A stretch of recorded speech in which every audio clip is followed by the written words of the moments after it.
As desestatizações, os estudos para concessões não vão parar. Não adianta fazer greve com esse mote. Eu vou fazer uma greve que eu não concordo com a privatização. Nós vamos continuar estudando, nós vamos continuar tocando. Porque nós dissemos que faríamos isso. E a operação da Sabesp vai acontecer ano que vem. Pode ter certeza disso. 3 grandes greves em 8 meses. Na mais recente, nesta terça-feira, aderiram metroviários, ferroviários, professores, servidores da Fundação Casa e da Sabesp, a empresa paulista de saneamento. Os grevistas pedem mais discussões sobre a pauta, que é uma das principais bandeiras do governador de São Paulo.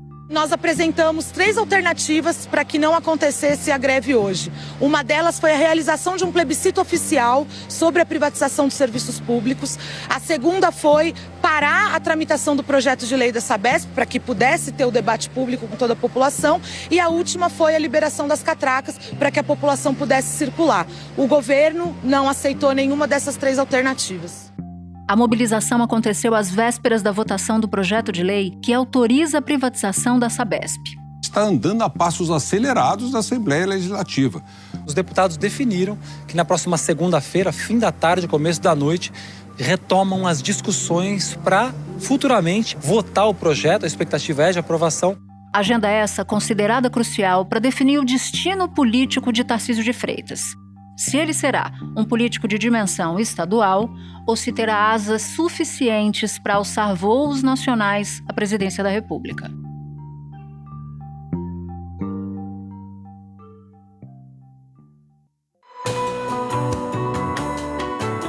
Da redação do G1, eu sou Natuzaneri e o assunto hoje é Tarcísio de Freitas entre as greves e as privatizações. Os desafios do governador para aprovar a sua pauta de privatizações no Estado, a relação com o bolsonarismo e o destino político dele. Neste episódio, eu converso com Fábio Zambelli, jornalista, vice-presidente da Ágora Assuntos Públicos, agência especializada em análise e relações governamentais. Quarta-feira, 29 de novembro. Zambelli, o governador Tarcísio de Freitas está há menos de um ano no cargo, quer dizer, vai fazer aniversário de 1 ano agora e já enfrentou 3 grandes greves nos transportes. Então eu te pergunto, como é que isso impacta a agenda de privatizações que ele prometeu durante a campanha? Bom, Natuza, essas greves acabam funcionando para o Tarcísio como uma espécie de palanque para o programa de privatizações que prometeu na campanha e que está tentando implementar. Nós defendemos que iríamos estudar privatizações, concessões, participação do capital privado nos serviços públicos como forma de trazer investimento. Então foi um compromisso.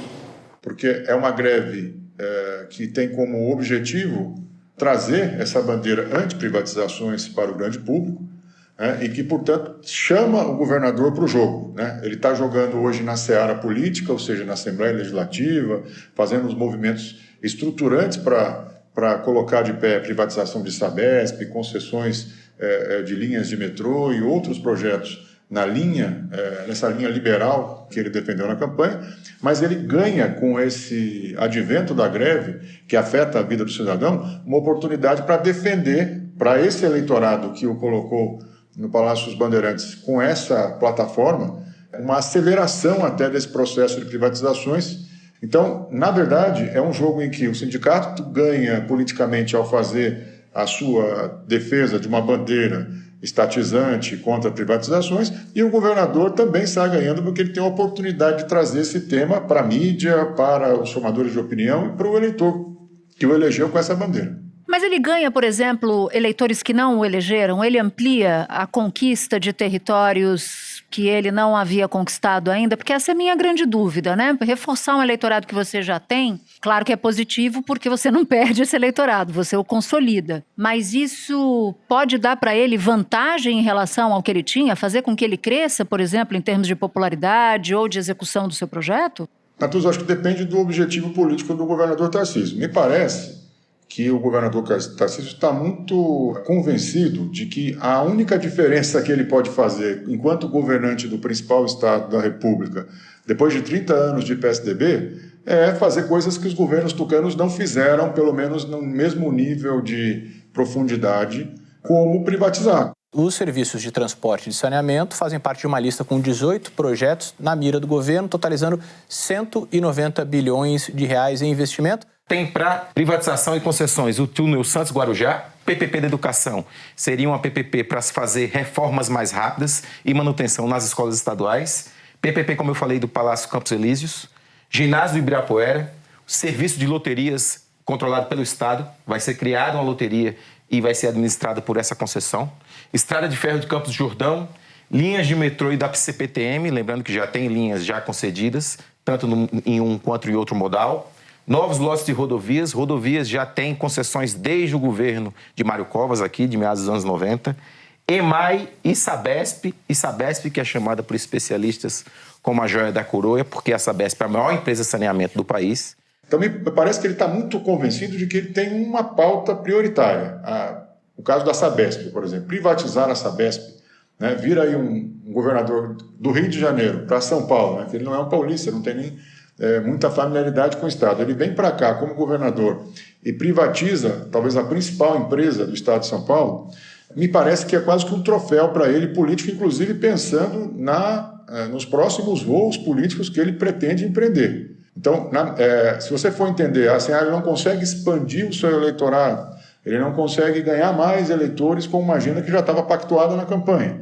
Eu preciso entender se o Tarcísio de fato está preocupado em expandir muito o seu eleitorado aqui em São Paulo, ou pretende apresentar para o Brasil uma imagem de que ele faz diferente, que ele faz o que outros governantes não conseguiram fazer.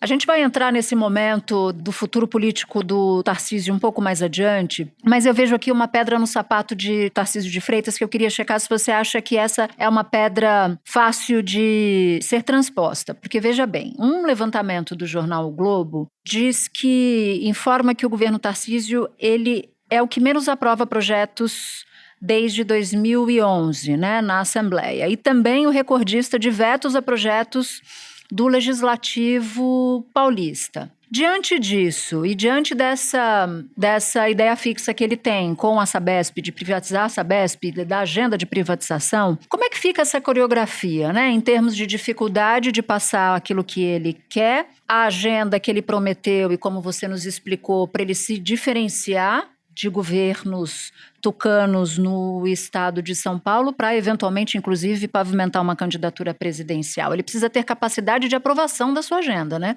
Sim, esses temas que foram levantados nesse material do Jornal Globo, eles são importantes porque eles mostram que a dificuldade do governador Tarcísio com o que eu chamo de micropolítica. São todos temas pouco relevantes para a agenda econômica, até para a agenda mais estruturante do Estado, mas que impactam muito no dia a dia da Assembleia Legislativa e na relação dos parlamentares, dos deputados com o seu governo. E isso explica um pouco eu diria até esse desprezo do governador em relação à micropolítica, que tem um custo político, né? Tem um custo para o governo. Também espelha, Natuza, o fato de existir dentro do governo um núcleo duro do governador muito mais, entre aspas, técnico e muito mais voltado para esses projetos de privatizações e bastante compartimentado, bastante distante do núcleo político que é conduzido pelo secretário Gilberto Kassab. Isso cobra o seu preço no dia a dia. Agora, se a gente for olhar os grandes projetos, eu acredito que todos os principais projetos do governo sejam aprovados. Isso eu queria tentar entender um pouco com você, porque você cita o Gilberto Kassab, que foi ministro de Estado, fundou um partido, o PSD, é considerado um dos mais experientes políticos brasileiros e que está lá na gestão, abraçou a gestão Tarcísio, ajudou a eleger o Tarcísio. Tarcísio vive uma espécie de dualidade ou de bipolaridade, porque Kassab não se dava bem com Bolsonaro num determinado momento, acho que no começo havia até algo mais amistoso, mas depois não, e faz parte de um eixo importante do governo Tarcísio. E os bolsonaristas também. O ex-presidente Bolsonaro, por exemplo, ele se hospeda no Palácio dos Bandeirantes, que é a sede oficial, a residência oficial do governador, a sede do governo de São Paulo. Até que ponto essa bipolaridade ou esse estique-puxa afeta o governo na sua gestão política? Isso traz problema, o fato dele estar com um pé em cada canoa? Ou você nem enxerga isso como um pé em cada canoa necessariamente? Esse acho que é o principal desafio do Tarcísio, desde que ele assumiu, que é manter um alinhamento, quase que um padrão de lealdade ao grupo de Jair Bolsonaro, que o elegeu, que foi fundamental para a sua vitória, né? Acho que ele mesmo tem consciência de que a vitória de Tarcísio Freitas em São Paulo foi uma vitória de Jair Bolsonaro em São Paulo. Ele era apenas, naquele momento, o personagem escolhido pelo ex-presidente para uma disputa, enfim, muito difícil, historicamente difícil, porque aqui no Estado havia uma predominância de um grupo político, que era o do PSDB, que concorreu às eleições e foi derrotado, não foi para o segundo turno. Eu me sinto orgulhoso de ter colaborado, com a indicação do Tarcísio para o governo do Estado de São Paulo. Uma diferença enorme de governadores anteriores. Então, graças a Deus, quero mandar um grande abraço ao meu amigo, capitão Tarcísio Freitas. É quase que a missão impossível do governador, que é se manter 100% alinhado a Jair Bolsonaro, né? E, ao mesmo tempo, fazer uma conversa com a política tradicional, que é um tema que também nunca agradou o Tarcísio. E nesse ponto entra a figura do Gilberto Kassab, que é o presidente do PSD, que tem o vice-governador Felício Ramute, que faz parte do mesmo partido. Então, tem na natureza da aliança de Gilberto Kassab, ele já foi uma figura proeminente. No governo, ele foi destacado com uma missão específica, que é uma relação com a classe política, sobretudo com os deputados estaduais na Assembleia Legislativa. Mas diz que ele está fragilizado, né? Quer dizer, que está com a caneta, não está com tanta tinta, né? Exato. A Secretaria de Governo, acho que ela não tem hoje a robustez que teve no passado, principalmente porque o governador é um personagem que é, entre aspas, desinteressado da política, né? A Secretaria de Governo da Casa Civil sempre foi muito forte nos governos do PSDB, porque os governadores tinham ali muito claramente um projeto político, um começo, meio e fim. Então eles tinham um núcleo duro que era encabeçado pela Secretaria de Governo, ou, dependendo da nomenclatura, mudava de governo para governo. Nesse caso, como o governador se mostra como um personagem que é um pouco desinteressado dessa articulação político-partidária, ele deveria, em tese, empoderar mais a Secretaria de Governo. Só que como existe ali uma relação que eu acho que muito estimulada pelo próprio núcleo duro ali do Palácio dos Bandeirantes, de evitar que alguém vire supersecretário, né? Tem essa preocupação do governador e não dar muitos poderes a um determinado personagem político. E aí tem a figura do secretário da Casa Civil, o Arthur Lima, que é muito o braço direito do governador e que costuma fazer esse contraponto a Gilberto Kassab na administração. Isso acaba cobrando o seu preço na articulação política, porque o Gilberto Kassab fica sem instrumentos para fazer os acordos, pelo menos aqueles instrumentos que ele esperava ter para fazer os acordos políticos na ponta da linha. Curioso você dizer isso, né? Você se refere ao padrinho político dele, Bolsonaro, que ele próprio faz questão de dizer que Bolsonaro foi o que levou ele ao governo do Estado, mas ele não quer reproduzir a dinâmica do governo Bolsonaro, que tinha lá, larga, com 2 superministros, o então ministro da Economia, Paulo Guedes, e o então ministro da Justiça, Sérgio Moro. O Moro sai de cena, sabemos, e continua Paulo Guedes como superministro. Ele parece não querer reproduzir essa lógica na administração dele. Eu acho até que ele tem preocupações em não reproduzir essa lógica com personagens políticos, né? Ele não quer ter um super secretário que seja esse secretário político com uma articulação muito azeitada com a classe política, com os prefeitos, com os deputados, né? Acontece que na administração pública você precisa trabalhar com todos esses apêndices, né? Você tem que trabalhar com todas as áreas fim, as áreas meio. Então hoje tem um governo que é muito, eu diria, muito focado em estruturar projetos, em fazer privatizações, fazer concessões, trabalhar com infraestrutura, que é o jogo que o Tarcísio gosta de jogar, e na parte política, nas franjas, ele carece de algumas medidas para ficar mais eficiente nessa relação com parlamentares, com prefeitos, que é algo que também está falando de um governador que está no primeiro ano de mandato e que nunca teve uma máquina administrativa para tocar. Espera um pouquinho que eu já volto para continuar minha conversa com Fábio Zambelli. E aí a gente entra num ponto que me chama a atenção. Você disse o seguinte, olha, o projeto do Tarcísio, até para se catapultar a voos nacionais, é fazer no estado de São Paulo, executar um projeto mais arrojado em termos liberais do que fez o próprio PSDB. E a gente está no meio de uma crise, que é a crise, em razão do temporal, a crise da Enel. Então, a concessionária de energia. Ok, é uma concessão federal, mas o debate está posto, né? Que privatização você faz e como essa privatização atende à população. Essa discussão da crise de energia, do apagão aqui em São Paulo, fez criar ou expor um racha entre bolsonaristas, uma parte do bolsonarismo e Tarcísio de Freitas. Eu queria que você nos ajudasse a explicar o que aconteceu, que rachadura no casco do governo Tarcísio no que é central nele, né, que é o bolsonarismo, você acha que essa rachadura alcançou? Quão profunda ela foi e o que isso também diz sobre o governo dele e as dificuldades que ele tem pela frente? Eu entendo que foi uma rachadura superficial, Natuza, porque quem se mobilizou nessa frente de contestação, privatizações, com foco na Sabesp, foi muito ali. Alguns parlamentares ligados à ala mais ideológica, aquela base mais ideológica do bolsonarismo, que já estavam descontentes com alguns rumos da administração, com algumas condutas do governador Tarcísio, que resolveram vir a público, inclusive com movimentos junto ao Supremo Tribunal Federal, para mostrar a preocupação com esse processo de privatização, visto que a referência com a energia na Grande São Paulo, era muito negativa naquele momento em que a cidade ficou sem luz. Acho que nunca aconteceu isso na cidade, na principal cidade do país. Vocês estão sem luz, então, desde sexta-feira, dá para dizer? Desde sexta-feira, 4 horas. Quando você viu os 3 caminhões, o que você pensou, Fabíola? Como é que é 130 horas, eu acho, já sem energia?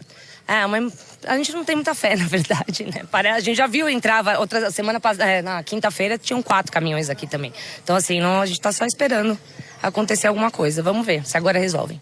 Então, tinha um motivo político para essas pessoas buscarem uma vitrine de defesa do cidadão, quer dizer, eu vi isso como um movimento muito mais ali de um grupo político que queria dar um recado para o governo, inclusive de ocupação de espaço, de movimentações em relação às eleições municipais que desagradavam esse grupo, do que essa fissura possa causar alguma dificuldade objetiva na execução desse plano de privatizações, principalmente na Sabesp. O que eu tenho olhado na Assembleia e na base do governador é que está muito consolidado o plano de leiloar a principal estatal paulista no ano que vem. Muito investimento, a gente está falando de quase 70 bilhões de investimentos em saneamento básico no estado de São Paulo. A gente está falando do estabelecimento de mecanismos financeiros que vão segurar a tarifa. A gente está falando de um modelo que garante, então, essa tarifa mais baixa do que ela é hoje e que vai crescer num patamar muito mais baixo do que o patamar que está posto hoje. E a gente está garantindo o mercado da Sabesp. Porque se nós não fizermos isso, a Sabesp vai perder mercado ao longo do tempo. Isso com acordos fechados nos municípios, no parlamento. Então, para desarranjar esse pacto que foi feito, precisaria muito mais do que uma fissura provocada por uma base mais ideológica. Então, a Sabesp, a privatização da Sabesp, nesse caso, é visto como central para o projeto eleitoral de Tarcísio de Freitas? Você entende assim? Porque se conseguir privatizar a Sabesp, ele vai ter bastante dinheiro em caixa para tocar os seus projetos e, eventualmente, se lançar lá na frente candidato a presidente? Eu acho que é mais do que isso, Natuza. A Sabesp acabou virando uma espécie de um instrumento de governabilidade, porque os municípios vão ter contrapartidas muito importantes, caso se concretize o leilão. Os parlamentares, todos uma parte importante está discutindo eleições municipais, portanto, envolvida nos projetos que envolvem as suas bases territoriais, e com mais recursos eles conseguem fazer mais política nas suas bases. E assim, quando tem um momento de mais liquidez na política, ou seja, os prefeitos estão atendidos com recursos, os parlamentares estão atendidos com recursos, é muito mais possível implementar sua agenda e criar as bases para projetos políticos futuros. Então eu vejo assim, o governador ele teve a sagacidade de atrelar um pouco esse projeto, pelo menos na primeira metade do seu mandato, atrelar o projeto da Sabesp, a privatização da Sabesp, à governabilidade. E aí ele trouxe para perto dele prefeitos que tinham bastante dúvidas, inclusive em relação à privatização, como até o prefeito da capital, Ricardo Nunes, que era um crítico da modelagem e hoje é um parceiro de primeira hora do governador Tarcísio. E por fim, Zambelli, sempre me vem à cabeça uma dúvida sobre a relação do Tarcísio com o Bolsonaro. Eu explico. O Tarcísio diz que será sempre e para sempre leal a Bolsonaro, que deve a ele a eleição dele, sabemos disso. Bolsonaro já disse por vezes que se sente responsável por Tarcísio, mas de vez em quando dá declarações do tipo, ele dá suas escorregadas politicamente. Qual é o futuro dessa relação? Você vê essa relação estável no tempo? Ou você acha que ela poderia eventualmente ser abalada se Tarcísio tentasse se candidatar à presidência da República sem as bênçãos de Bolsonaro, por exemplo? Essa linha é muito tênue da relação de Tarcísio Freitas com Jair Bolsonaro e da tentativa do governador em imprimir uma marca pessoal, uma marca própria no seu projeto político. Eu vejo que tem duas coisas correndo em paralelo nesse momento e tem vários momentos que essas duas coisas têm uma confluência pesada. Até agora, o que eu tenho percebido? O governador tem procurado estabelecer algumas distinções. Eu acho que o caso mais emblemático foi o caso da reforma tributária, que o governador se expôs, foi a Brasília, defendeu o projeto na Câmara, tirou uma foto com o Fernando Haddad, que tinha sido seu adversário na eleição em São Paulo. O governador de São Paulo, Tarcísio Freitas, chegou ao Ministério da Fazenda às 8h25 da manhã. Depois da reunião, o governador disse que faltam pontos de ajustes fáceis no projeto. A gente concorda com 95% da reforma. Desagradou Bolsonaro, que publicamente, na semana passada, inclusive, se expressou sobre esse tema, disse que não faria, não concorda com esse tipo de posicionamento do governador. Como, por exemplo, foi votada a reforma tributária. Se fosse uma boa reforma, ninguém precisava ganhar milhões, ou cargos, ou diretoria de bancos para aprová-la. Do outro lado, ele tem mantido uma linha direta com Bolsonaro, que eu acho que aí ele constrói pessoalmente, na sua relação pessoal. Ele nunca se distanciou de Bolsonaro, inclusive nos momentos mais difíceis para o ex-presidente, acolheu no Palácio Bandeirantes, fez vários gestos, inclusive no sentido de desobrigá-lo de pagamento de multas por infrações cometidas durante a pandemia, que medida que teve um custo político alto para o governador. Vida boa para quem desrespeitou a lei. Os deputados estaduais aprovaram o projeto de lei do governador Tarcísio de Freitas que anistia, perdoa as multas aplicadas para quem não usou máscaras durante a pandemia, durante o período mais grave da pandemia, que deixou mais de 180 mil mortos aqui no estado de São Paulo. E as autuações, as multas, somam 73 milhões de reais. Então ele tem feito um exercício de tentar demarcar algumas posições distintas, principalmente na economia, mas mostrar uma fidelidade, uma lealdade e quase canina ao Jair Bolsonaro. Nós conhecemos bem a figura, passamos a conhecer bem a figura do ex-presidente e o quanto ele cobra, né, essa fidelidade extrema e quase que 100% de alinhamento com as agendas dele. A gente já percebe que existem algumas situações em que Bolsonaro já faz questão de posicionar que, olha, não concordo e não gostei, né? Então, esse tipo de rediscussão da relação vai ter que ser quase que permanente. Eu diria que, pelo perfil do ex-presidente, não precisa muito para que ele se insurja contra o seu pupilo, ali, o seu criador, né? A criatura e o criador podem se confrontar em qualquer momento. Agora, me parece também, Natuza, para encerrar, que o governador Tarcísio também tem, digamos, uma disposição de aceitar um pouco esse embate público e depois fazer uma discussão de relação em privado que costuma ser assertiva. Vamos ver se vai durar muito tempo. E Bolsonaro costuma ser árvore que não deixa arbusto crescer em volta, né? Quando o arbusto começa a ficar frondoso demais, Bolsonaro dá um jeito de cortar esses galhos mais saidinhos. Zambelli, foi muito importante te ouvir, até para a gente entender um pouco do perfil que eu considero camaleônico do Tarcísio de Freitas. Ele que começa